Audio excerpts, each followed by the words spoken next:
cash talk. Walk in the booth like Naomi on the catwalk. And tell them bitches whoop whoop from the Jaguar. It ain't even right though. Push me and I might go. She ain't getting money, I'm like, what the fuck the hype for? When them bitches bite flow, make my appetite go. Poof, gone, voila, magic. Looking mad good just to pull up on them rampant.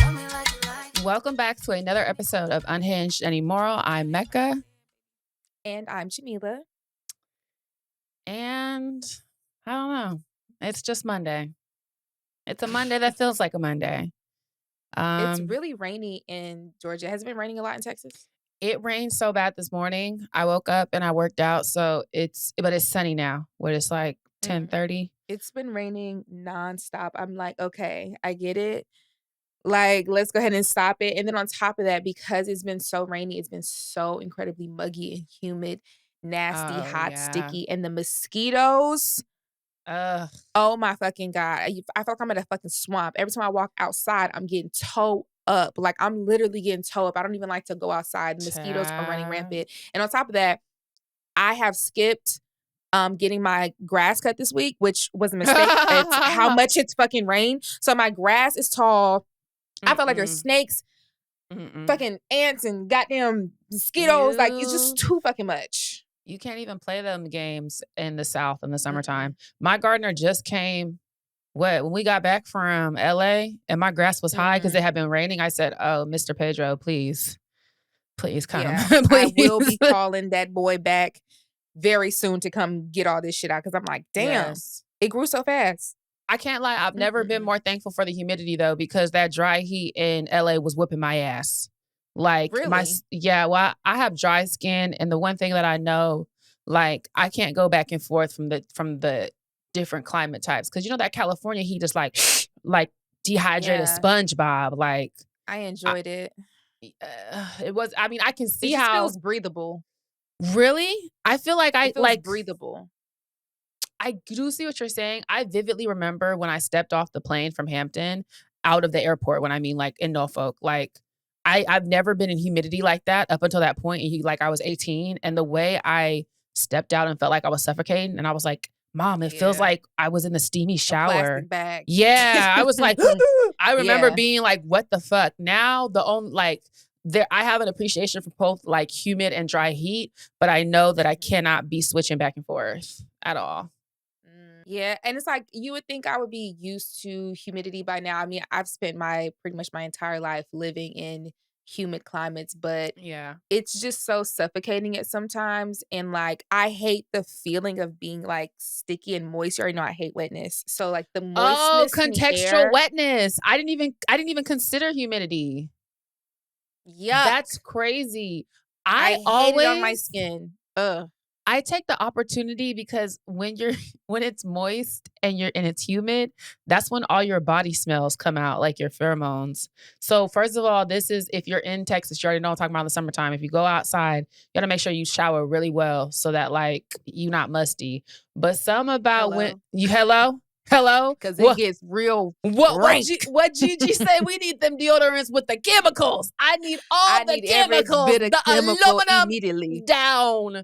But do not walk around in this hot ass heat with no natural bullshit under them pits. Please. You're musty and you stink. Please, Erykah Badu, not right now. We cannot do that right now. I damn near want to tell the girls, shave your armpits because that hair holds that smell. Like, you just can't play certain games. So I know we trying to be girl power, go. Shave them pits. But niggas one thing I hate is a funky bitch and a funky nigga. I can't give no power to no phone. I like when the boys shave them pits. I love when the boys shave their pits. I hate a hairy ass pit. Really? I don't like when the boys have armpit hair. I know most of them do, but I love when they shave and it's just a ball. Like, we just pit to pit. We could just scissor our pits. I know boys who used to purposely in the summertime in California too shave it or at least trim it just because it's like the stench. But also when you spray some perfume and your body's moist and it's just like. That's when the niggas be walking past you like, oh, you smell so good. Like, oh, I know. It's and you be glistening. Strong. It gets real strong. It's mixing in with that natural musk. With that natural musk and pheromones, that primal. Like, these are cheat codes. And then you get you some glitter. So it's like you moist, but then you have the spray. It's just the summertime and you get your little fan. Did you see the TikTok of the girl who was like, this is my impression of girls at the club with the fan? And she was like, That really is so Houston in the summertime coded, like moist, glitter, perfume, fan. I'm in the club. I'm in the Moist. club, child. I'm not even gonna lie. It's Moving to moist. Houston was really why I stopped wearing wigs in the summertime. This will be the first I summer. mean, I don't know. I don't know how the girls do it. I I want to don't. walk like this in the summertime. Get Hello. off me. Hello. Don't touch me. I Mind you, I like the heat. I am a heat loving ass bitch. I like to be out in the sun, and just feel the rays on my skin. Mhm. I love the summertime, but there comes a point in the summertime where it's too motherfucking hot, and you be like, "It's hot." It's hot. Where your face just be like this the whole day. Just Do y'all want to go here? No. If it's not to the pool, don't invite me. If it's it not be to the pool, it be hot. And the the type club, of hot where you have to sit your ass down and not move and think and don't even speak too literally, goddamn loud. child, in the summertime, my AC bill, I be paying Reliant they little bitch ass money. Child, I ain't gonna play with Listen, them. Turn it up. It needs to too be on. hot. And the thing about Houston, what I've seen when we go on trips and stuff during this time of year, I can't even play and turn my air off because it be getting Mhm. so hot in the You can't. house. No. And that's I why your have, energy bill gets fucked up. bitch, Because you have to re-cool the whole ass house. that makes sense. But outside of that, fuck that. Not fuck the money, but fuck that. I did that and came back from Atlanta and I had bugs in my house because it was so like it was so humid. It felt like outside in the house. It's an I said, ecosystem. what the fuck? All type of shit. Bacteria. I said, hell no. Mold. Yeah. Yeah. No, I'm not even joking. Not safe. Not safe to do that. You need to keep the Don't do air it. on. You cannot leave. You got to keep the air on in Houston. It's Just it's keep not even that a bitch game. on auto. Set you a good temperature. If you're hot, turn the temperature down. If you're cold, leave it at 70. Trust me. Don't you turn it up any more than 70 during the summertime. You're going to fucking bake and die. Just put you on little pants. I'm not or going to something. hold Get you your little- though. I knew it was summertime for real because I was driving. In my neighborhood and I seen the niggas outside on horses in the street like they cars. And I said, my God, the weather is nice. And I mean in wife beaters and true religion jorts. I said, yep. It's I summertime knew it in was summer when Houston. I heard the slingshots and cat daddy motorcycles from afar playing Maze and Frankie Beverly. Wait, what Drewski do? Boom, when he lifted his whole butt cheek up. Boom. Drewski is so fucking funny. Summertime and the living is ye. I love it. Like, yes, the kids are playing outside. Yes. It's just, I love the summer. It's just like, yes. I kind of like being older in the summer now because the way I want the summer is so different. Like, I want to really relax. Like, I feel like I'm really enjoying. I had fun when I was a kid. Like, even like how you go through summers in different stages. So when you're a kid, like it's outside, it's bikes, it's no school. Like summer is exciting in that way. Then when you get to be a young adult, early 20s, you like, oh, we outside as fuck. No college, no school. Like we outside. Da, da, da. Now it's like over 25 plus, close to 30. It's like, okay, we go relax. I be doing shit like buying day passes for what's that hotel? Is it the Marriott? I can't remember what the name of that hotel is. The one where the pool shaped like Texas, they got the lagoon. You can buy day passes, go sit up there and be by the pool. I be doing shit like that. Oh, let's go to the spa. Oh, I really enjoy it as an adult, specifically in Atlanta, because Atlanta, if you know, baby. Atlanta in the summertime. I really want to go to Chicago. Last year I went to Chicago in the summertime. Amazing. Chicago's on my list of cities to visit and to travel to. I've heard nothing but great things about it. So hopefully I can definitely make my mark in Chicago at some point. But baby, Atlanta in the summertime, it's event after event after event. It's so much to do in Atlanta in the summer. Like, I'm not even joking. Every single week, if you want to be booked up, bitch, you can, because it's just that much stuff going on. Like, I really can't wait to just do all of the Atlanta activities and just be out. Like, I didn't really go out a lot and do a lot of events in my early 20s because you have to think early 20s, I was either broke, pregnant, COVID, broke. You know what I'm saying? So all those things, it's like, Child, the way I didn't let being broke stop me from doing nothing. But that was in my prime time. I'm getting money out of nigga phase. So even though I was broke, I was never broke. Because one thing I would do was ask a nigga for some money. I've been up and I've been down. But one thing I'd have never minded doing, hey baby. That's crazy. Hey baby. Hey You're baby. insane. I was outside. Send me 150 real quick. Right. Babe, I want to go to this. I just Like, did what? it. I just did it the other day. Oh my God. I Child, can't. I literally. cannot fix. I don't think I've ever I just cannot fix my mouth to ask a man for money. Really, I can't even fix my mouth to ask a man for anything. It's something that I feel like would die inside me. Really? I feel like Yes, something was like alive inside of me. But I just can't do it. Like I don't know. It's just it You ain't know, in me. I can't. what was so fun about early 20s though, me and Sabrina, we a two-piece. When we would go outside, no money, just a 20 in gloss, just to cover. We didn't even think we had to get to the club, but just in case, we had a 20. And the whole like idea of meeting niggas so that they can buy us drinks. Like it was really like we had made it such a game, and it was a fun game between us. Like, ooh, like who which one will go pay our way tonight? Like that's what I miss. And you know what's like what makes you mature with what's maturation? I don't even find that as that fun no more. You get what I'm saying? Like a nigga talk to me too much. Please. Get away from me. Yeah, nah, I can't even focus too much when I go out because it's like, Lord Yeah. knows, y'all know how I get, baby. I'm going to have a good time. Lord okay? knows I can buy my own drinks nowadays. Bitch, stop talking to me. Whole time I'm going there just to judge the DJ. Make a mistake if you want to. And that's I'm the giving other you the thing. stank I'd be face. there. I was always dancing. Like we were always cutting the rug. But now I'm really there to just, I just want to dance. Especially now that if you go to Chicago, you have to hit Kusi. She has all the good house parties, like for house music. Oh, And Captain. I love house parties because I don't even know if that's what the house heads call them, but I love those type of parties because they are strictly about dancing. Like strictly. My people. You're gonna my go. People. Yeah, you're gonna go to a party based in house music, and them niggas are like if you're standing around, you look like the weirdo. There's none of that. I enjoy those. We have one. I don't know what when the next one is, but it's called Physical Therapy. Like that's the name of the party. And at one point, they were throwing them like every other month, and it was just straight house music, straight vibes. So fucking fun, bro. I live.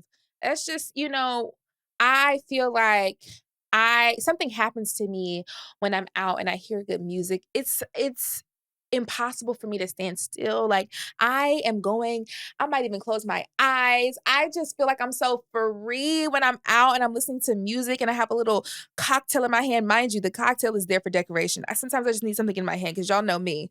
A couple sips and I'm done. Child, just feel like And Norbit with that wine cooler. Yeah, exactly. Just dancing and just moving and grooving and laughing and it feels so good. I can't wait for the next moment I get to do that. Like I live. Happy summer. Happy summer, y'all. We're going to take a break. And we're back. Let's talk about defining moments. Melissa just gave us the name. I don't remember. Something about a mirror. Sliding glass theory? Or open glass door. Open glass door. I said sliding glass moment. Okay. Close. Glass something, child. Just the glass, the looking glass. And it's basically when you make a decision that could change your life. Like if you look back, there are decisions we've made that, dang, if I hadn't made that decision, things would be completely different for me. Like, what is your sliding glass moment, Jamila? I mean, we all have so many, but what's one that you can think of off the top of your head? My life is nothing but sliding glass moments, honestly and truly. But I think that one of the most defining things is actually the decision from my parents to leave Texas and move to Georgia. That changed the trajectory of not only my life, but my entire family life, honestly. It just completely changed everything. We look back at that all the time and talk about how drastically that really affected my family, but not just my immediate family, my full family that lived in Texas as well. Oh, Because wow. there were so many, pieces of the puzzle that just happened. And when you make one decision, others follow. It's the domino effect. So Yeah. we left because of Hurricane Rita. And I say this all the time. I have to give you guys a full detailed story time about all that is Rita and the evacuation. Y'all just, it's intense, but not now because it's going to take a while. But because we left because of a hurricane, it was just such a catalyst for so many other different things. Like me and my siblings changed. My brother pretty much was not even raised in Beaumont, Texas. So his memories are almost just all of Georgia. And Yeah. so me and Jazz always talk about like, what would we have been if we would have stayed in Beaumont, Texas? Noah would have been 18. Noah would have been 18 with a sibling. I don't know what I would have been. And it's not to like talk down on Beaumont. It's just, it You would is have what been it a is. teenage Like, mom. I know I would have been. You was fast. You But done I told us mean, that. I was. And I felt like it would have been easier to be fast in Beaumont as opposed to in Georgia because Beaumont is still very much segregated-ish. So it's like I would have been surrounded by nothing but Black kids. And so I think I would have got more play.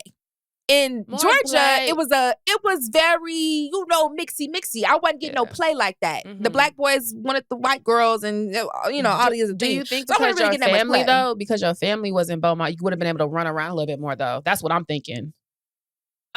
My parents were still very strict in Beaumont, honestly. Like, Okay. and that was a critique that a lot of people gave to my parents is that they were too strict with us. Because even with my family, like my family wasn't just immediately safe. Yeah. They was buck wild too. So it wasn't just like I could run the streets like that. But I think at some point, no matter what, my parents would have just relinquished some of their hold as we Okay. became teenagers. And that's when shit would have got, yeah. And then you have to think about the time period in which I was a teenager. I was a teenager from 2009 to 2014. Mhm. Baby in Beaumont, Texas. Oh, bitch. Yeah. Listen, I would have been buck wild. I would have been. You know what? I Yeah. feel like I be having glass door, but also invisible string theory. Do you know what that one is? No. Wait, that's when you meet somebody and then you meet somebody later, like, I was supposed to meet you or something like that? Yeah, but I feel like it's like with a place because I'm looking Oh. at like how I'm gearing up to split time between Houston and Atlanta. And mind you, this will be the third time like I've tried to move to Atlanta.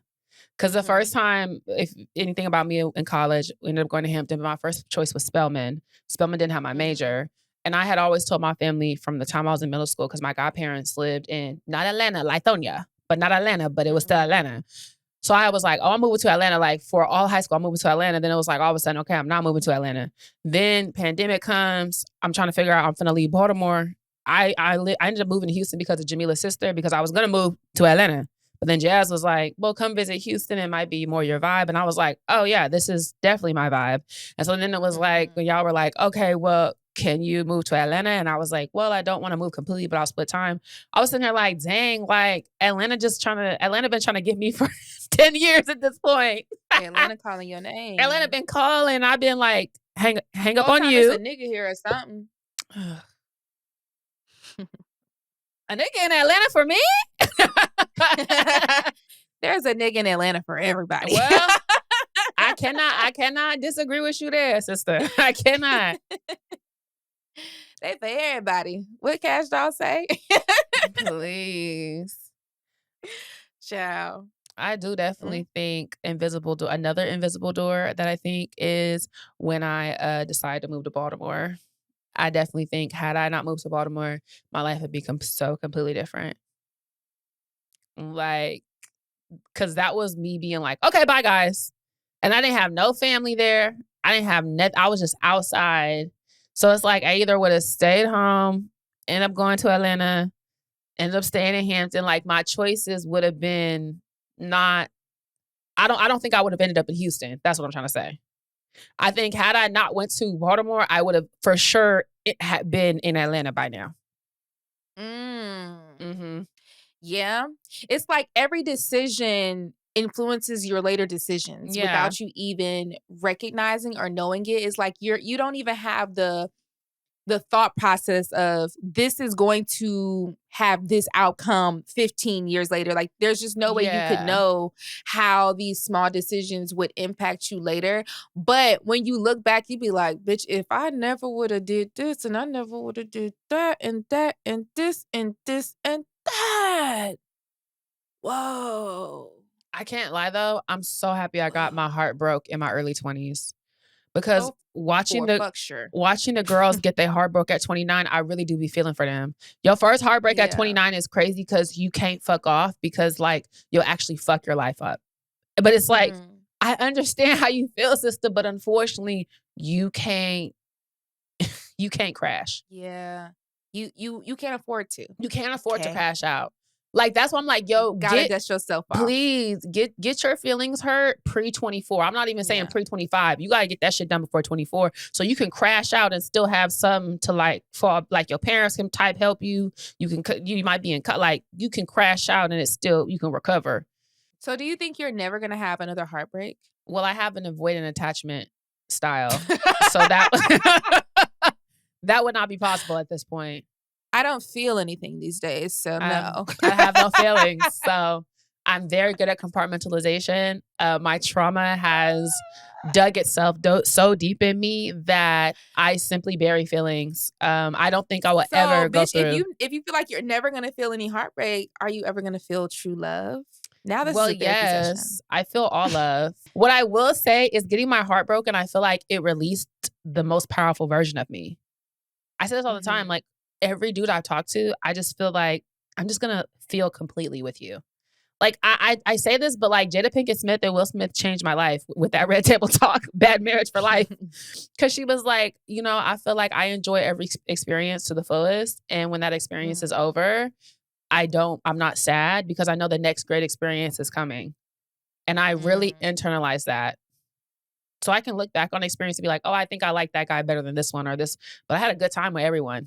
I feel like a heartbreak is going to see me again for sure. I don't know when or how or whatever. I just feel you know what I'm saying? I just know myself and I know that I am a lover girl for sure.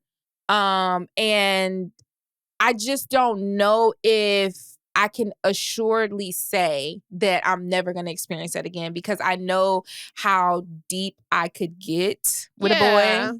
Yeah. I feel like there's a true love for me. Or I feel like I will experience true love. And I feel like if I have the opportunity to experience true love, I also have the opportunity to experience great heartache. So I kind of am just like open for that possibility. Obviously, I don't want to, but I just feel like I'd rather prepare myself than be just in shock and all like, oh shit, bitch, I never thought I'd experience this again. Like, no, little do you know, bitch. And I want to make it clear, I still be sad. Like, I don't want to seem like I'm like I don't feel feelings. Like, I still be sad when things don't work out. But also another thing about like having gone through the motions and really like force myself to feel everything is I know that depending on how much I like a nigga, I might be down bad for 3 days, 3 weeks, 3 months. That all depends on how much I like him. But I know I know the time frame. Like, you know, when you get your first heartbreak, it's when is this going to end? Like, you know, you kind of learn how to thug it and be like, I'm going to be okay in the next month. Like, I know I got to give myself 3 weeks. I'm going to be straight. Sure. Like, I think the way I would deal with said potential heartbreak is going to be vastly different than how I dealt with it in my earlier years. Because I think in my earlier years, it crippled me almost. Really? And it was very difficult for me to move on whenever something would happen to me. I would just be so down and I would start to internalize it and feel like, what did I do? But why me? I feel like why is this happening to me? Like, I feel like I'm such a good girl. I'm such a good girl. Like, why am I dealing with all this heartbreak? And it's like, girl, get over yourself. Who do you think you are, bitch? Well, you're that bitch. I feel like but like you're still gonna get heartbreak. Like heartbreak. It's okay. Like you're fine, bitch. It doesn't mean anything about you. Yeah. It's not a you thing. And so once I realized that, it's been so much easier. Like after I've kind of digested that and realized how that works and moved on, and I started to date again in post Noah, I felt like I was able to have a situation where it's like, okay, this shitty thing happened. I'm no longer dating this person. Yeah. Ouch. But I'm okay. Like I'm not out the game for weeks on weeks on weeks. I'm not crying days and night. Like, nah, like that hurt my feelings. I'm feeling that. Tomorrow, where the hood niggas at? Where the hood niggas at? Like, all right. Yeah. Like, you know what I'm saying? Like, I get it. So, I credit my mom with the way that I handle things because when my relationship imploded, she came in my room. I was crying. Mind you, when I found, like, when my ex told me he cheated on me and all this shit like that day, I was at my mom's house. And this was during COVID. I ran in her bathroom and threw up because I'm one of the people like high emotions. I have physical reactions. I literally yacked. Because I definitely will throw up. Like I threw up, bro. Like, and I like actually, this is too much. This is too much. I'm in my mom's lap. I'm sobbing, like bawling. And so she said, you have 1 week. And I mean, this lady, shout out to Miss Lindy, went and bought me the biggest fucking bottle of Patron she could find. And let me sit in the room and drink and cry for a week. This is so TV coded. And on the 7th day, she rose. She came in my room and said, call your friends. You cannot do this anymore. And I have pictures from that day. Like me and all my friends went to downtown Sacramento, frolicked around. I looked so pretty because she was like, get cute, put makeup on, all the things. And she was like, use this as your fuel. And I think that I took that and I let it motivate me because honestly, no tea, no shade. I started making TikToks. Like that was the era where I was like, oh, let me try and find something to get all this energy out. And I think like how I handled that is reflected in how I handle all adversity whenever people are mean on the internet. Like, okay, well now I have to go harder. Like now because I have all this energy in myself. Because whether you want to acknowledge it or not, that sadness is energy. It can be put into something else. You don't have to just lay there and wallow in it. And I just kind of look at like how things have gone for me in terms of deciding to move to Texas, deciding to do social media, doing all this, everything for the plot, blah, blah, blah. Like that situation has honestly led me directly to where I am like today. And not in a bad way. Like I was just talking to Kusi about this. I'm thankful for that situation now because hindsight, there are so many offshoot things I learned about myself and how to process emotion for like to be 29 and being in the spotlight and having people have an opinion of like, I can link everything back to like, okay, there's a web. It's a web, like all of that. There's always a web, dude. There's always a web, Dad. When I make decisions, especially important decisions, I'm very, very keen on following your intuition. There are like signs, personally, this is just a me thing. I don't know if everybody feels this way, but I truly feel like there be like glaring signs for the way in which you should go. It's almost like, bitch, the yellow brick fucking road. Like, bitch, do this. There's a reason you keep getting led to this one decision. There's a reason you keep having this voice in the back of your head saying, do this, do this, do this. Bitch, do it. Like, and if it doesn't work out or if it's steering in the wrong direction or if you feel like, it didn't go the way you planned, I still feel like you made the right decision because this, even the thing that's going wrong was supposed to happen so that it can lead you into this direction. Exactly. And that's how I view everything. Like anytime something is going wrong and I'll be down, I'll be like, fuck, why is this happening to me? Then I'll be like, well, when you change your perspective. Let me lock in. No, like when you change your perspective. That's like he ate that. Like, yes, like literally. Actually, I could sit here and wallow in this pain, or I could realize, hey, there's a reason for this. Let me lock the fuck in and let me change course. Like, bad things happening to you is also a part of the plan. You cannot have a perfect fucking life, bitch. This is not TV. This is not Disney how that Channel. Works. It's really not. Even You the Disney Channel bitches don't have perfect life. Shit. Hello? You Even have the to go Disney through Channel. conflict so that you can get resolution. You have to have these bad things happen so that you can learn these lessons, so that you can know how to navigate and maneuver. And sometimes I feel like we have this conversation of, why me, why me, why me? And it's like, well, why not? Like, why do you think you're above having bad things happen to you? Why do you think that bad things are only reserved for all these other people? Why do you think that you're above having shit happen to you? Like, that's fucking life, girl. I believe in balance. Dust those goddamn knees off and get back. You know, I believe in balance.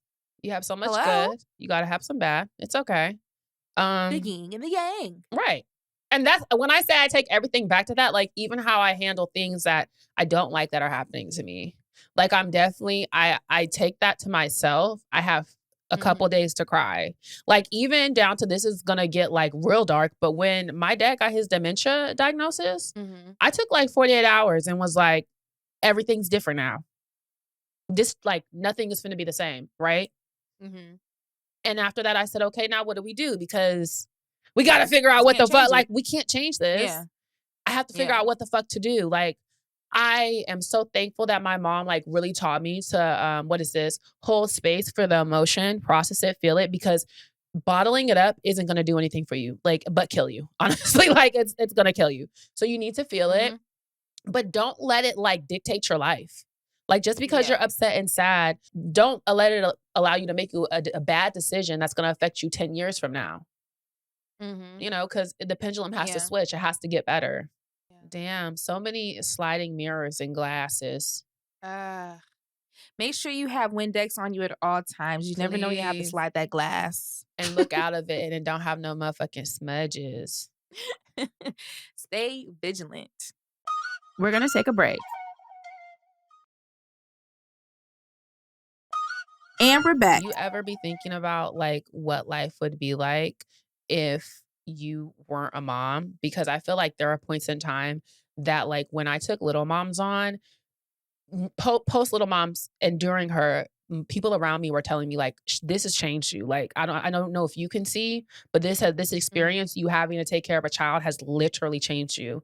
And like now on the other side of things, I can kind of see it in myself, but how different do you think you would be? Like, so interestingly enough, me being a mom plays right into the life I planned for myself so long ago. Like that was the least surprising thing that has ever happened to me.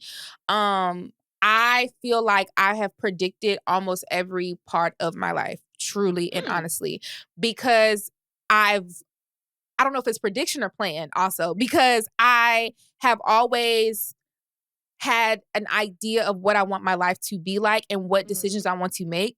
And being a mom was always a part of the plan. I've always wanted to be a mom. I've always wanted to have child/children. Like at some point that was always in the works. Obviously, the way in which things happen sometimes differ. Like, okay, I didn't necessarily think it was going to happen this way, but still are a part of the plan. Like me finding out I was pregnant was the least shocking thing that ever happened to me because I knew I was pregnant from the moment I was inception. Everybody would tell you, like, I literally, the story of me finding out I was pregnant is so funny because I had a pre-scheduled OB appointment already. I went to the doctor. I said, girl, make sure you get a pregnancy test because I am pregnant. I want you to know that I'm pregnant. And she was like, okay. They ran the pregnancy test and it was negative because it was still too early to tell. She was like, well, it's negative. I said, oh, girl, I'm pregnant. Oh, I'm pregnant. I knew that. I just knew. And literally a week later, I took a pregnancy test, positive. Oh my gosh, how shocking. Like, I literally just knew. And I just be knowing things. I don't know, y'all. I really am that So Raven. I really am sidekick. I predict so many things. I know when things are going to happen. So sometimes the shock that I'm feeling is more so, I can't believe I keep predicting this shit right. It's not really like, I am gosh, really I can't believe this psychic, is guys. Like, literally, I'm gonna have a vision. You know? I am psychic. I Yeah. truly know things that are going to happen. I have a lot of dreams. I have a lot of very serious gut feelings about things, and I don't be wrong a lot. And sometimes even when I'm wrong, it's like, well, I could have been right. It's just how I feel. I could still But be I right. do feel like in an alternate universe, You was correct. what's interesting, in an alternate universe, I feel like I would always be a mom. My life would just look different in general. Yeah. If that makes sense. Like in an alternate universe, I'm a plastic surgeon. Oh. I used to want to be a plastic surgeon so bad. You know Dr. 90210? I used to love that show with Dr. Ray. Yeah. Yeah. That was actually my first career choice. Yeah. When I went to Hampton, my major was biology. I was pre-med, y'all, for 2 weeks. I was going to say. Then I said, bitch, please. Girl. This Come is on hard. now. I can't do I that. said, oh, y'all are too serious. It's like real deal. Like pre-med students, y'all be so for real. Like they do not be playing. And for me, I just be wanting to do it just to do it. And no shade, I still feel like I could be a plastic surgeon. I watched Dr. Miami on Snapchat. I could do a boob lift. I could do a tummy tuck. I really could. I could do a fucking BBL. I already really could. know how to sew, so I could really stitch you up very well. Like, I literally used to watch that shit. Like, I could do that shit. But yeah, I would do that. I feel like there's so many different alternate versions of me. What? When I was a kid, I had this baby doll that had like rubber skin for the effect of making it feel real. And so when I was watching Dr. 90210, I cut her up and re-sewed her. And she looked like Chucky. And then my mom terrifying. didn't know I was doing this, but she knew I liked Dr. 90210. She saw, my doll's name was Lucy, by the way. She saw Lucy. I wish I still had. Annabelle. Wait, my mom said, what the hell? Mecca, I just remember, Mecca, what did you do? She thought I was like some type of psychopath. And I was like, oh no, I was doing her stitches like Dr. Ray does on Dr. 90210. And she was like, oh, okay, let's get you in a stim. I was literally just giving her a nose job. Like, not a psychopath, an aspiring doctor. Great. Then she made me take a tour of Meharry Medical College.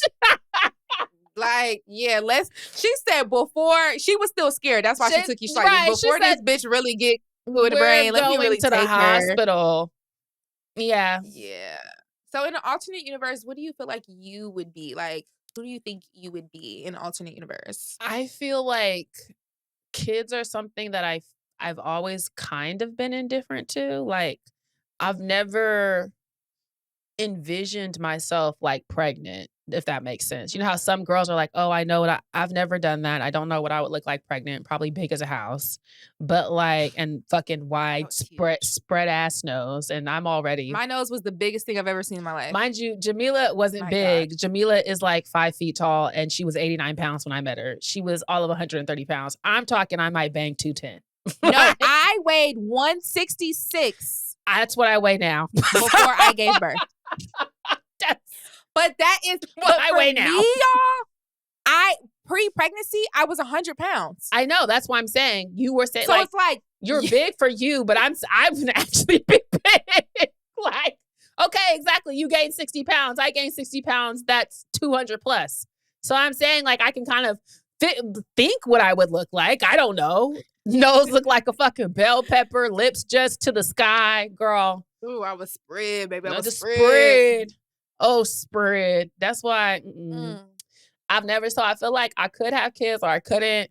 Honestly, after little moms came to live with me, I was like, okay, totally good on the child experience. Got it.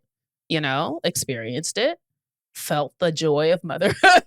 Like, if it happens for me again, excellent. If it doesn't, also excellent. Like, I feel completely satisfied. Like, my thirst has been quenched. But that's not to say that I wouldn't still have a baby. So I feel like how you said the alternate versions of you, they definitely have kids. I feel like there are different versions of me. Because as such a go with the flow ass bitch, I could see myself Tracy Ellis Ross, no kids. I could see myself married to a Nigerian with 5 kids. I could see myself married to a nice man from Texas with one kid. Like, I can see a bunch of different things. So I don't know. I think it really just depends on who I end up with, honestly. Yeah. Which will determine whether the kids come. For sure. I also feel like, so when I was younger, okay, let me preface this by saying I truly think that children are super tapped into many different realms. This is my tinfoil hat moment. Wait, before you start yours, you know mine. Do you know this? I have a son as well. No, I really do. I had a spooky bitch tell me I have a son. And my abortion, but wait, no, I even forgot to say this part, that this is how untapped into children I am. My abortion baby daddy, I knew I was pregnant that weekend because a spooky bitch came up to me in the club and told me I need to be careful because my son, he wants to come back. Like, this has been my baby in a past life. And lo and behold, I was pregnant. And like, in the time, you said, hell no. Not yet. Not now. Little nigga gonna have to wait. And he would have been. It still ain't your time, baby. It still ain't your time, son. Sunshine, still ain't your time. But then in the pictures that I took from that weekend, because it was my birthday weekend, it's like these little orbs in the picture. It's really freaky. It's like these little orbs in the picture that's so crazy. And then even one of the time, I don't know how much I believe this, but when my abortion baby daddy was trying to get back with me like years ago, he was talking about, I had a dream about our son. He came to me. I said, I bet the fuck he did. So yeah, every time I'm in business, I always you need to pull out because I got a son that wanna. I got a son waiting to be born. I got a son waiting to be born, and that little nigga done tried to come back before, child. That's actually insane. That's fucking crazy. That is not even what I was gonna say, but okay. I was gonna say, so this is my tinfoil hat theory of spookiness, right? I truly feel like children are tapped into different realms, whether that be the spiritual realm, different universes, different realms, right? They are so tapped in because if you ever just listen to Noah speak, I'm telling you guys, it's spooky ooky. So I say that to say, when I was younger, I used to claim that I was going to be so many different professions. Like, that was one of the things that I was known for. Ask me what I was going to be when I grow up, and it was going to be a different answer every goddamn time. Like, you can ask my parents. Like, it was just a known thing that I would just say any goddamn thing. And I would also just be very, very like assured. I was always very confident in myself as a kid, and that like maintained. Like, I've always been very like, no, I'm going to do this, and I would do it. Like, so I think that I've maintained a level of like, not even discernment. I don't know what word it would be called, but just really knowing what you're going to do and doing it. Intuition, I suppose. Like, I've always had that, and I definitely maintained that. It's just been kind of limited and narrowed to something that makes a little bit more sense for my current reality. But I think that was my child me's way of saying, you're going to do all of these things in different universes, bitch. So in an alternate universe, I'm a bus driver. I am. That was one of my main career goals as a kid. I wanted to be a bus driver. Bus drivers make a decent living, and they're technically state workers. That's all I wanted to do. Work for the state. I used to say I was going to be a police officer. I don't know what kind of fuck ass shit I was talking about then. But in an alternate universe, I'm a bitch ass pig. Blue Lives Matter, Jamila. Hello? There's a couple of realities of me out there. And here's my second theory. I truly believe that when we experience deja vu, our universes are aligning in some sort of way, and our consciousness is starting to disconnect and reconnect. And that's why it feels like, wait a minute, what's going on here? What's going on here? Our universes are aligned in that moment. I feel and we are experiencing that universe together. I do agree that children are way tapped in. I think that if you watch that, what's that one TikTok trend where it's like the kids be either talking to a ghost of like someone they've never fucking met because they're 2 years old and that person died 5 years ago and they know exactly who the fuck that person is. The most recent one I saw was of a little baby girl. She was like one. She was walking age, but she was still very little. And she was like, "Mommy, your daddy said he missed you. He's right there." And she was like, what? She was like, yeah, your daddy with the beard. He's right there. He said he misses you. He loves you. Like, it was freaky as fuck. But then also, if I think about myself as a child, I was pretty tapped in. I still feel things now, but like the way I think, like, there's too much proof, and my proof is the way how I reacted and told my mom. So it's like the things I was telling my mom, I can't explain those. Like, I slept with my mom until I was 8 years old because there was people in my room. And although I don't remember seeing any people, I definitely remember going in my room and feeling heavy presence of like people in my room. I was like, not sleeping in here. For real. And even then, it would be like when I would go to my mom's room, I wouldn't feel as many, but obviously I felt safer because my mom was right next to me. But I would still feel like one or two, like, still in here, but my mom's right here, so fuck off. You know, like that type of shit. Also, when I was a kid, I saw my grandma like right after she died. Mind you, she died in our house.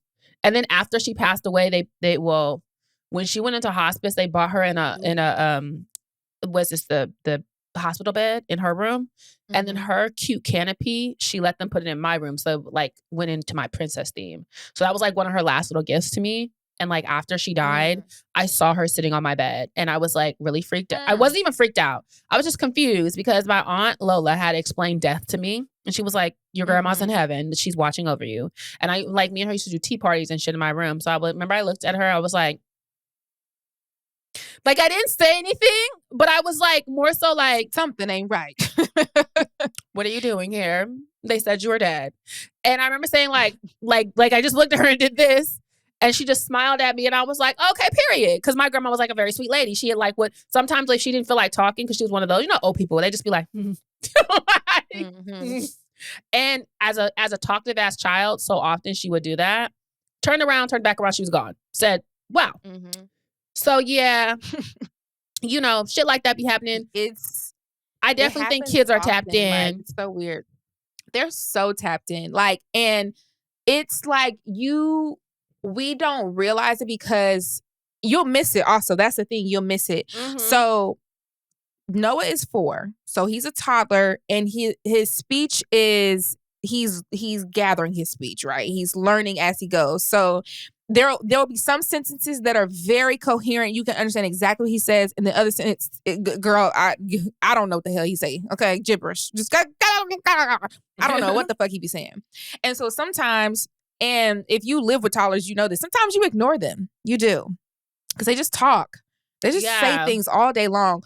But sometimes you'll hear them say something, and you have to lock in quickly. Don't acknowledge. Let me tell you something. If you want to witness them having a interaction with a realm, don't pay too much attention. Just lock in with them ears, because I'm telling you, you are going to hear some freaky stuff, and it's so interesting to me. It doesn't scare me. I've told y'all I've dealt with the spiritual realm so Noah much. has said that you have to lock in. By far, when we had buried my grandmother most recently, we were getting into, we had just put her into the hearse. We were finna go to the cemetery. And Noah, he's in my arms. He's pointing across the field. He goes, Nana's right there. Nana's right there. There's nothing across the field, obviously.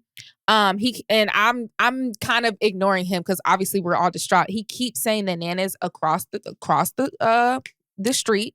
He's like, that's Nana right there. And he starts waving at her and smiling and talking. And we're all kind of just like, it was heavy. It was like, boom, fuck. So we're just like, what the fuck? Meanwhile, so then, he's like, hey, girl.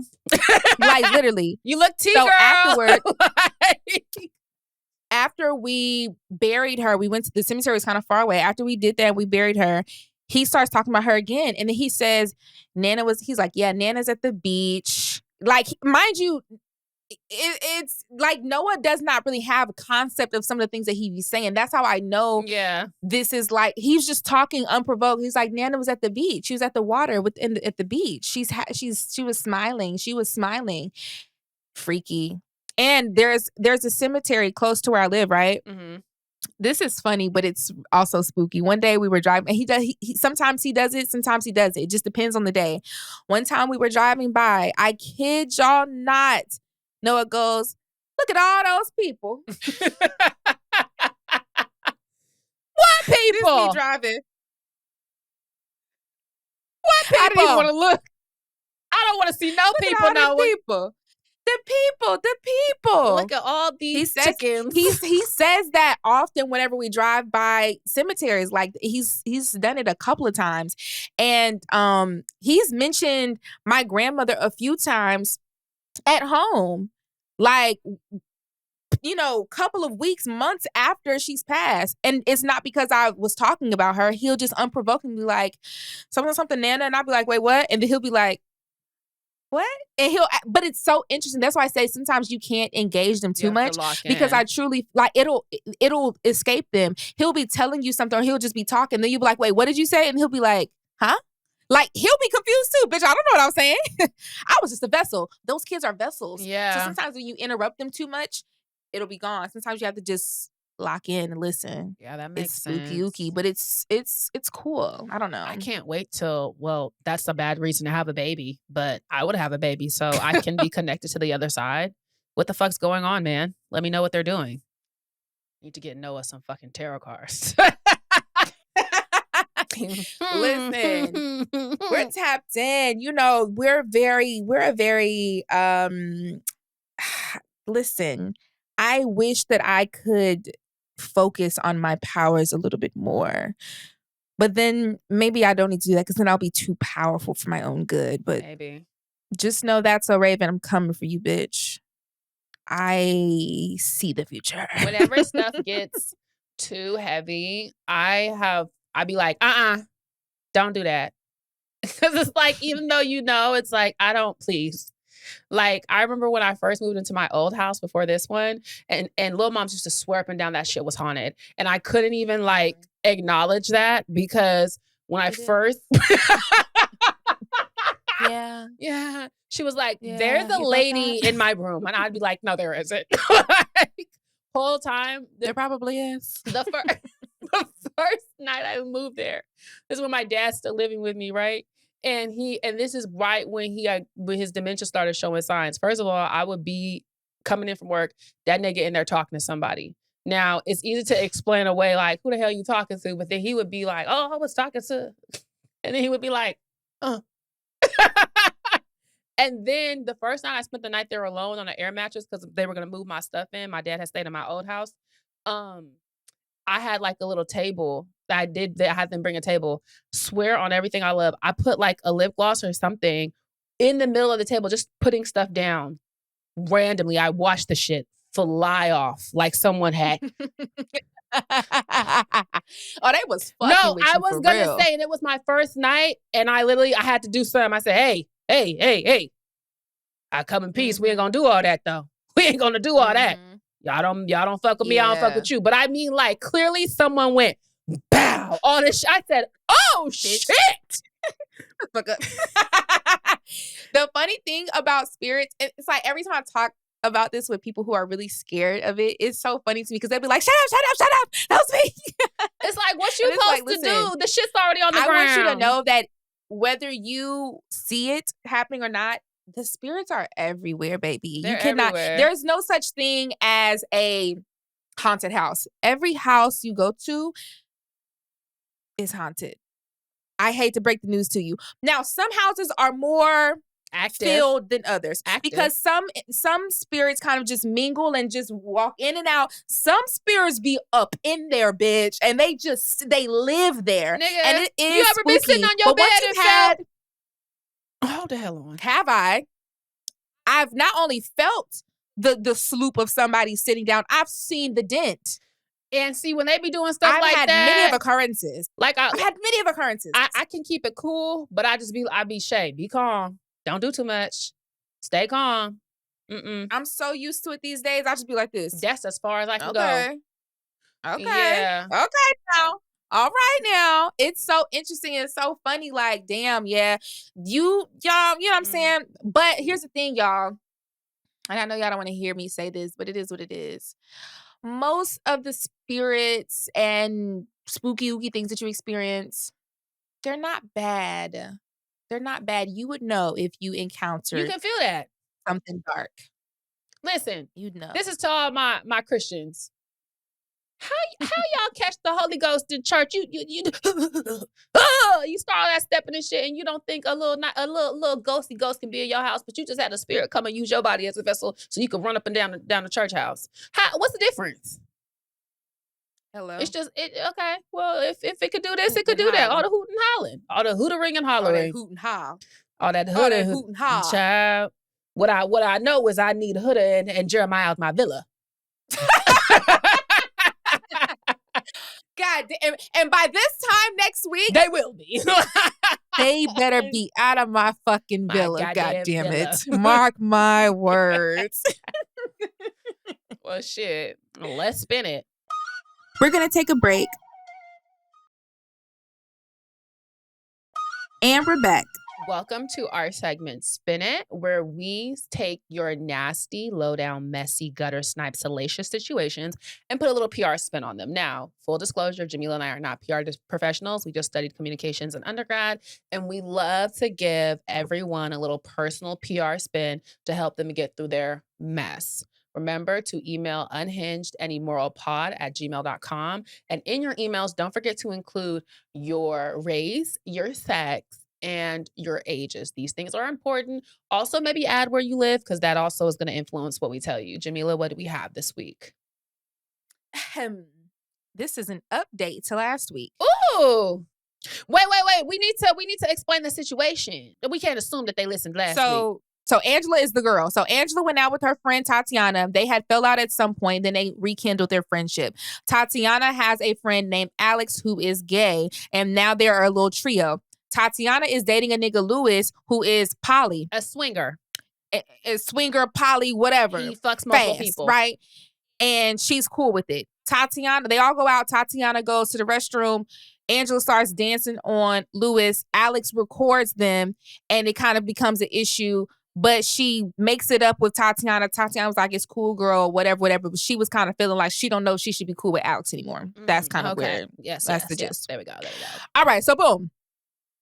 Louis has a girlfriend, from what I understand, and he's still friends with my friend. So I understood they were just cool. Mm-hmm. I didn't nastily go to Alex or anything. I asked him if I was wrong or something, and he said, no, fuck it, who cares? With Alex, he talks so bad about Tatiana. He reads Tatiana for filth every time he gets upset. Not saying they're friends, but he thinks she's beneath him. Me and Tatiana fell out because we went to brunch and they met some guys. I had a boyfriend at the time, so I wasn't taking any of them. I wasn't talking to any of them.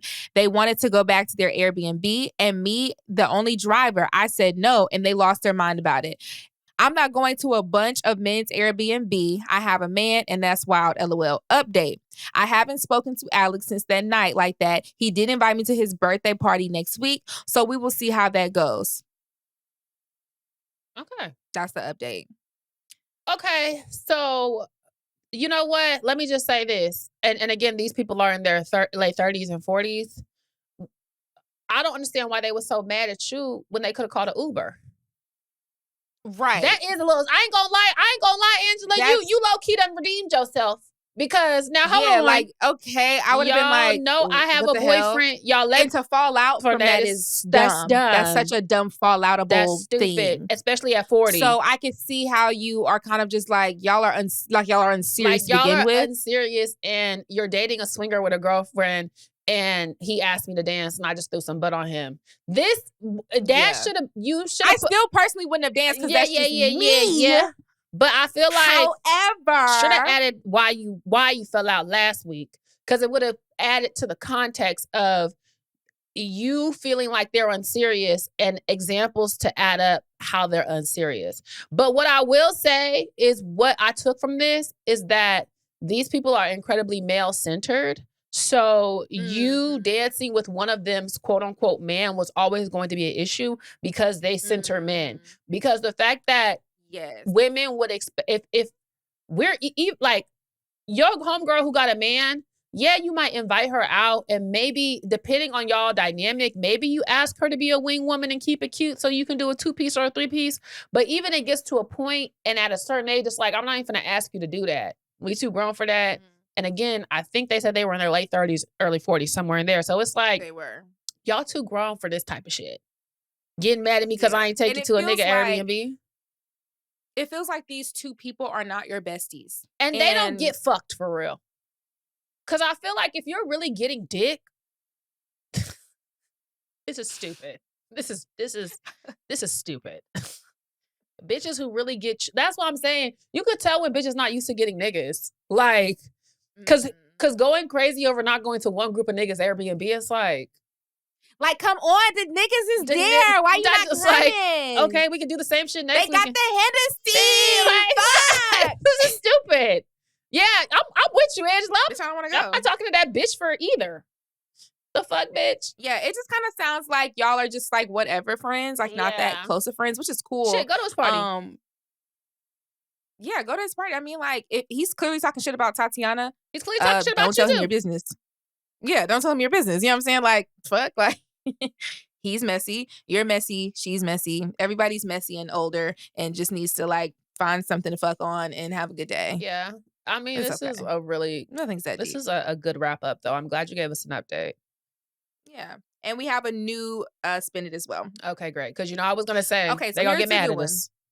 Right. We heard y'all critiques. Y'all want an update and a fresh one. Yes, ma'am. Yes, sir.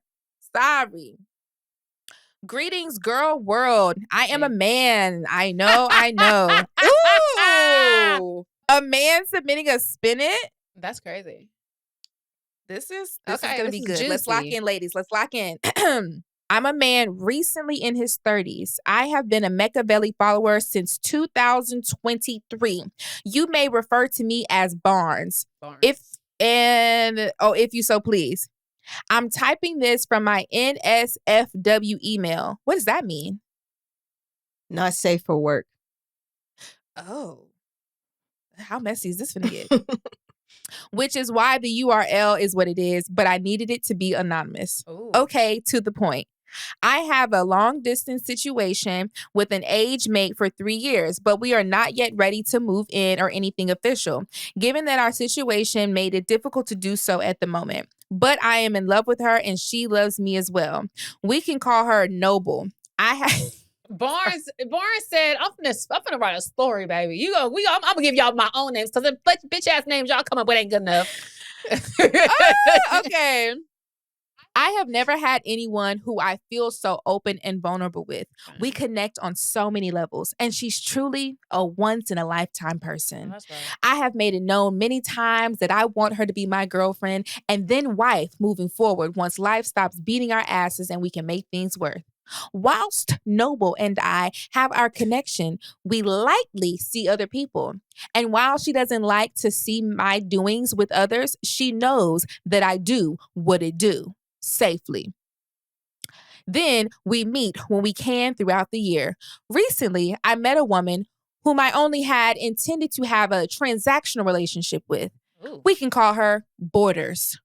These names, you're such a boy. He be in the bookstore. Borders is 21 years old. Barnes, you're losing me. Barnes. Bring it back in. Barnes. Immediately. Keep going, Jamila. Let me continue. Born in 2004? Barnes. That don't even sound right. The year goodies dropped? Are you kidding me? She don't even know the 1-2 step. Barnes. Okay, keep going. We get distracted.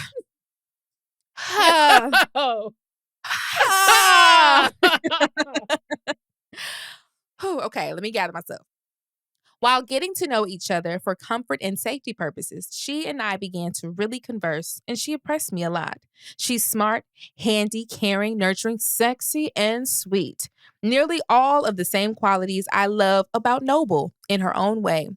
Borders and I have begun to... Something tells me Borders is Hispanic. Let me lock in. Borders... What? I just feel like he's trying to give us clues on what these ladies are like. Noble is black. Noble is black. Queen. She's settled and she's a good lady. Please finish this letter. I can't. We have to do this afterwards. Okay, let me lock in.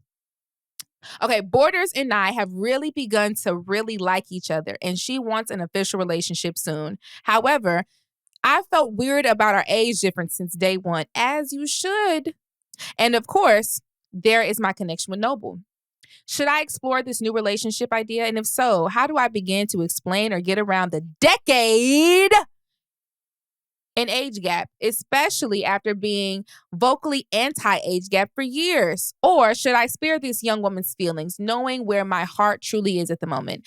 I figured I would ask the age gap experts here.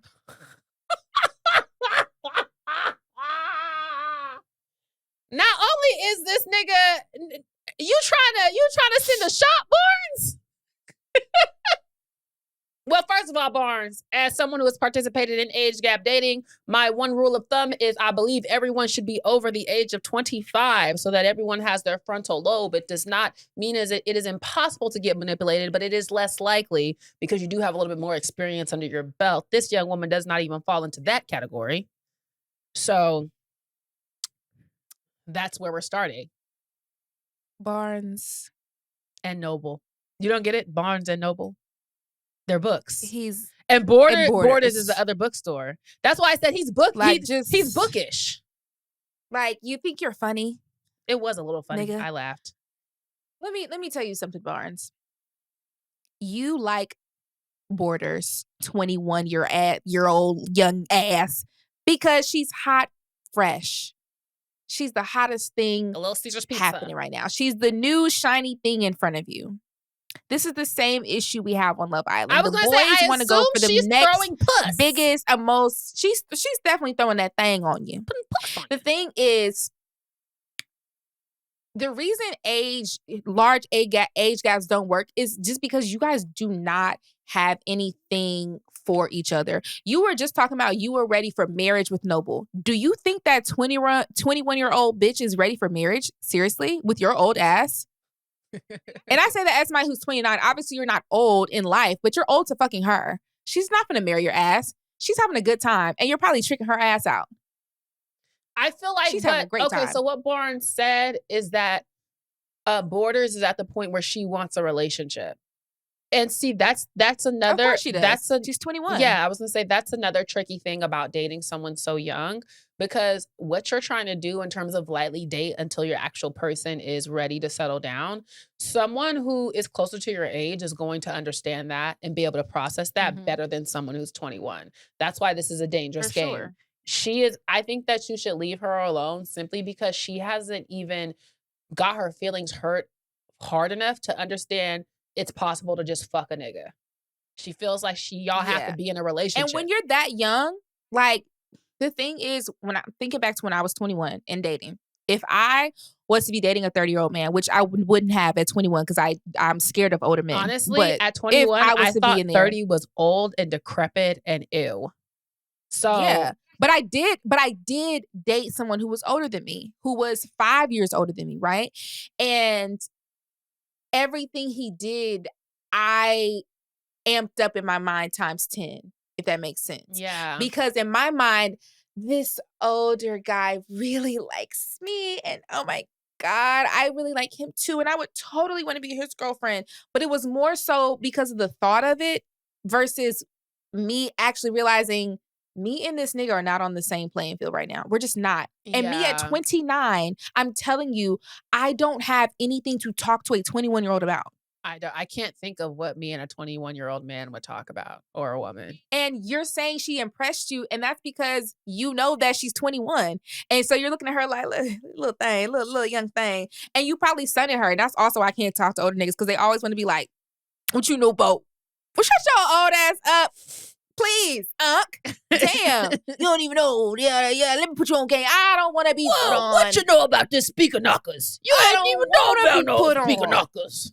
You just said out loud that little heifer was born in 2004. You ain't got no milk in Are it. you fucking kidding what me? Petey Pablo tells Sierra in the year of our Lord 2004? You ain't got no milk in your tongue. Slow down, little one. But you ain't got long. I'm disgusted. Like, she doesn't know one, two She's steps. Gen A. She's Gen You're Alpha. dating a Gen A-er. That's crazy. Nigga, please. Nigga, you was born in what? He said he's 30. So he 95? was 95 or 94. Because he said he's 30. He's Ew, close to 30. nigga. If you don't get you an old bitch, What Monique say? Get you one of them old bitches. Shannon. And you see what happened. Fucking with them. It's not gonna end well. It's just not gonna end mm-mm. well. Truthfully speaking, it's not gonna end well.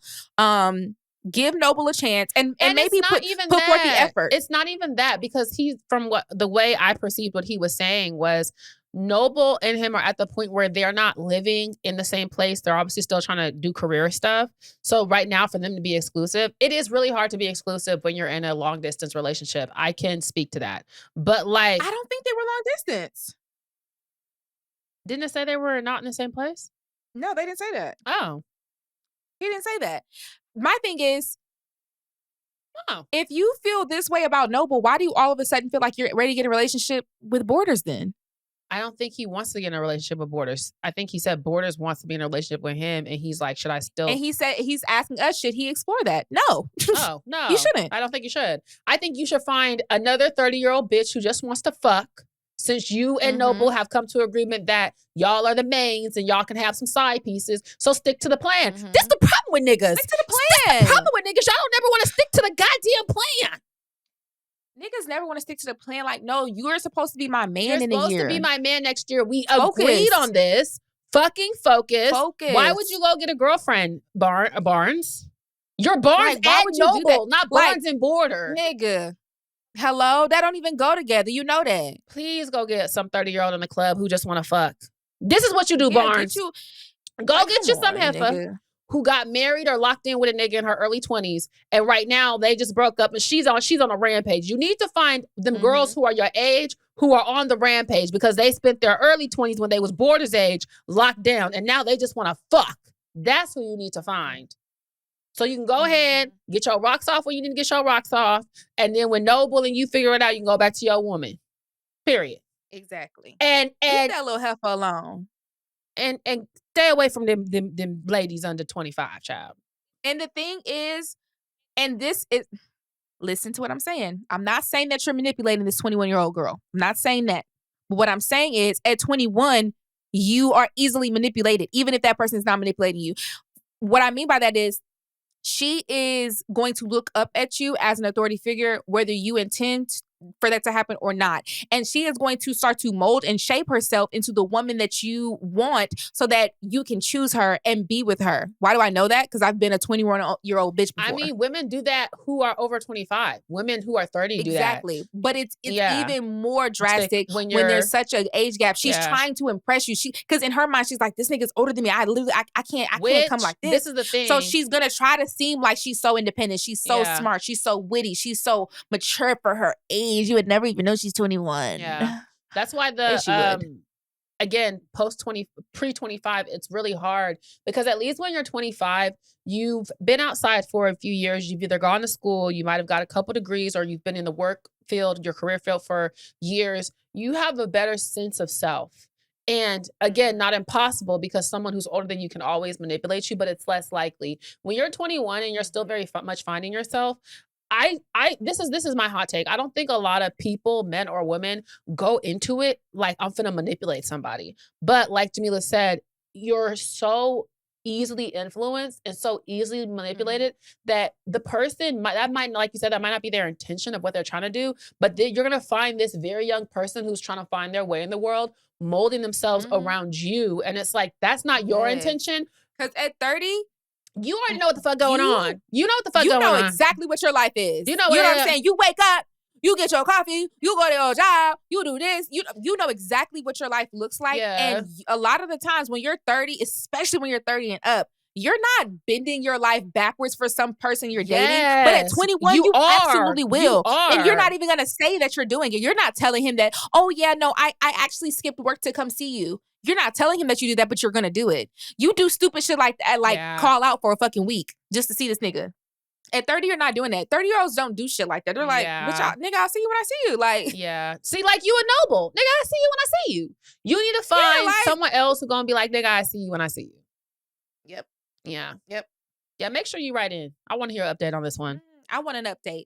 I do want an update on that. Absolutely. Yeah. Boy. Boy. Make sure to give us an update. Boy. Well, look what his not safe for work email address is. What is it? Thick dick. Thick dick.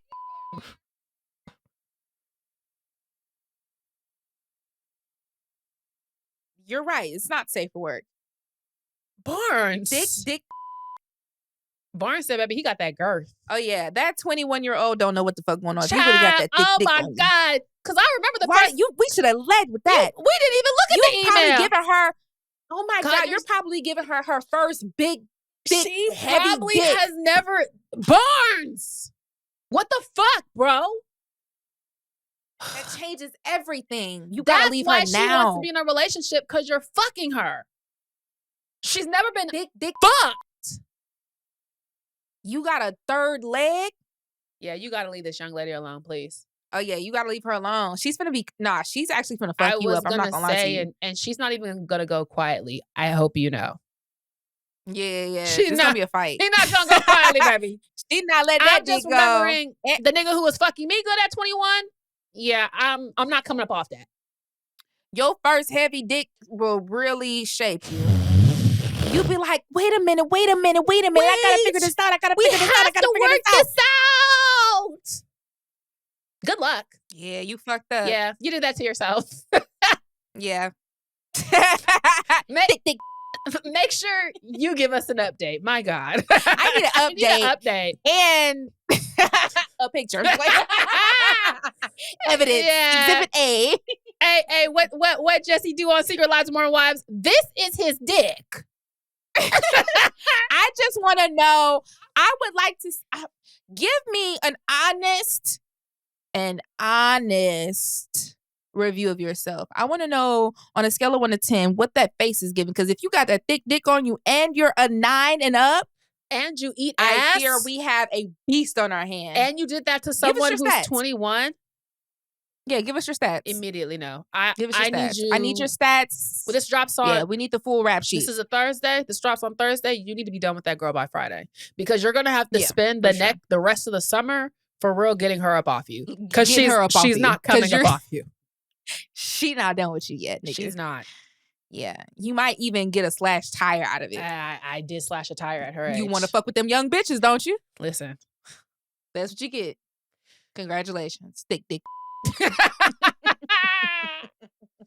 Oh my God. Well, let's get to these comments, child. We're gonna take a break. And we're back. So we are about to read some of y'all's lovely comments that you all have been leaving under our videos. Make sure you guys are engaging with the content. Are you guys following us on Instagram, TikTok, and Twitter? Are you guys engaging with the comments? Are you engaging with the content? I really hope so. Ed Shan, I mean, no shade to DC Young Fly, but look at how fast he moved on in comparison to Vanessa Bryant and Nipsey. It's really all about women, anything they can find wrong. Did he move on? Yikes. I was gonna say, did he move? I didn't know he moved on. I didn't see that. I haven't seen him with no women, and he's always with his babies on his knees praying, talking about how much he missed Jackie. I just saw that because her birthday just passed. Yeah, I feel like he's the only one who ain't got no bitch. Yeah, I don't see that. Maybe you think about somebody else, or maybe he you was misinterpreted something. I don't think he moved on, but hey, I don't know. I believe he's fucking though, probably, maybe. Like, we wouldn't know about it. Shit. Lydia says, first off, your Kimis was beautiful, fellow Habesha. The diaspora wars have to stop, child. They never will. At Natatubi said, the gay conversation is hilarious. I'm not going to lie. I understand where Mecca is coming from. The interest is there, but maybe the wind would have pushed her further in that direction given the certain circumstances. It's a spectrum, guys. Everybody want to say sexuality is a spectrum till it's time for it to be an actual spectrum. And that's all I'm going to say on that. Well, then you better fuck a bitch by the end of the year. Next. Jade says, any relationship Kanye and Drake been in, 1,000% PR. Side note, I love the way Jamila says puss. Puss. Takes me out every time. That puss. Drico says, happy Pride Month, ? Carla says, the audio is from Harlem Nights. Shout out to the Black women in male-dominated films. Auntie Talkin' was a pimp. LOL. And so I'll be doing from YouTube. Say It Like It Is 56-2 said, although I hate it and I'm not falling for it, Jonathan Majors and Megan Good's commitment to the plot is honestly award worthy. Marriage ? Hey, B, they committed to it. they really did. They locked in. B Boyd. And that's what we're saying. It started out as PR. There was some interest. It took a little further. That's why, like, you get what I'm saying? Mutually beneficial. Let's go for it. B-Boy 3260 said, Jamila is fed up with Mecca. I'm crying. Janelle 8073 said, I firmly believe Ariana and Victoria stopped being friends because Victoria knew she couldn't bring her around her baby daddy. Alyssa _ said, the straight face Jamila gave Mecca, I can't stop laughing. She's not convinced she only dated the girl. Undefined Beauty 2847 said, Jamila said, what did you dibble in, Mecca? No, for real, it's okay. Tavi Talk says, so glad y'all are talking about this at 9 minutes and 49 seconds. Another creator, Real Talk with Yanni, has a theory that Black women are being targeted with hate from bots pretending to be other Black women. And then Deja Omari 9123 said, I remember when my male BFF got shot and killed in high school. We were genuinely friends, no funny stuff. I was so distraught at his funeral. His girlfriends and family was looking at me crazy. I feel like that's different because you were in high school and like the first time you experience death as like an adolescent, it's very traumatic. So like, I don't think that was like necessarily like side chick-ish. You know what I'm saying? Yeah. That's a little different. That's a little different. But rest in peace to that young man. Memory Unlocked. These are from Apple. FSF29 says, Mecca, the live action Peter Pan was my kid crush too, LMFAO. Only little white boy I ever had a crush on. Love the show. Always feel like I'm sitting with my homegirls. Exactly. He was T. Guys, don't forget to like, comment, and subscribe. And subscribe to our Patreon, $3 a month. Don't forget to write in so we can spin it for you. Shout out to Barnes, Noble, and Borders this week, and Tati, Angela, and Alex last week. And I think that's pretty much it. I don't think we have anything else right now. Absolutely. Unhinged and Immoral is hosted by Jamila Bell and Mecca. Produced by Melissa D. Montz and Diamond Imprint Productions. Post-production by Coco Lawrence. Production assistant by Melanie D. Watson. Music by Audie and Brooklyn Billionaires. And graphics by Claudia Choi.